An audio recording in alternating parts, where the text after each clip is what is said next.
శ్రీరామనవమి పండుగను పురస్కరించుకుని అఖండ భారత సేవ అధ్యక్షులు విజయపాల్ ఆధ్వర్యంలో శ్రీరామ కళ్యాణాన్ని ఘనంగా నిర్వహించారు.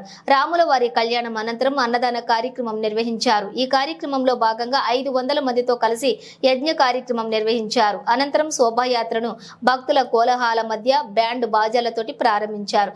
ఈ యాత్రను ఇసాం న్యూ బజార్ నుండి ప్రారంభమై చప్పల్ బజార్, లింగంపల్లి చౌరస్తా వరకు కాచిగూడ చౌరస్తా గుండా ఆర్య సమాజం సుల్తాన్ బజార్ చేరుకుంది.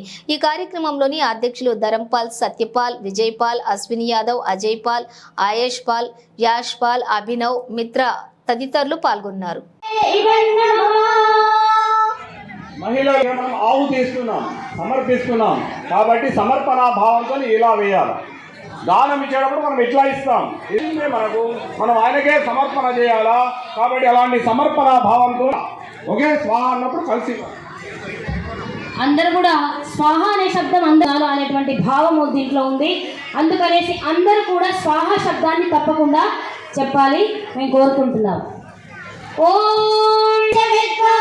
దేవస్య హేలో అవయాసిష్టా యదేష్టో వర్ణితమాశోషితాలో విశ్వాద్వేష.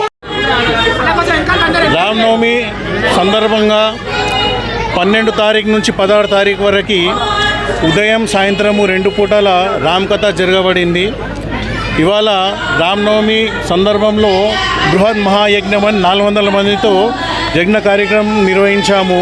అందులో 400 దంపతులు పార్టిసిపేట్ చేసి ఎంతో భవ్యంగా ఎంతో ఉత్సాహంతో ఈ యజ్ఞాన్ని పూర్తి చేశారు. ఈ యజ్ఞం అనేది ఎంతో శ్రేష్టమైన కర్మ. శ్రీకృష్ణుల వారు కూడా ఏమన్నారంటే యజ్ఞోవై శ్రేష్టతం కర్మ, యజ్ఞం కన్నా శ్రేష్టమైన కర్మ ఏదీ లేదు. కాబట్టి ఈ యజ్ఞాన్ని నిరంతరం ప్రతి ఒక్కరూ వాళ్ళ జీవితంలో చేయాలని చెప్పి నేను కోరుతున్నాను. అదేవిధంగా ఎప్పటిదాకైతే ఈ భారతదేశంలో యజ్ఞం చేశారో అప్పటిదాకా ఈ భారతదేశానికి ఏ ఆపత్తి రాలేదు. ఎప్పుడైతే మనం ఈ సంస్కారాలు మర్చిపోయినామో అప్పటి నుంచి ఇతరులు అంటే వేరే వర్గానికి చెందిన వాళ్ళు, వేరే రిలీజన్ చెందిన వాళ్ళందరూ ఈ దేశం మీద ఆక్రమణం చేసి మన మీద ఎంతో అత్యాచారం చేశారు. సో ఇవాళ నేను కోరేది ఒకటే, మన సనాతన ధర్మం, మన హిందువులందరూ కూడా ఈ యజ్ఞాన్ని ఈ భారతదేశంలో 4 మూలల ప్రతి ఒక్కరు కూడా యజ్ఞాన్ని చేసి మళ్ళా మన వైదిక సంస్కృతాన్ని మళ్ళా ముందుగా తీసుకొని రావాలని చెప్పి మీ అందరితో కోరుతున్నాను. జై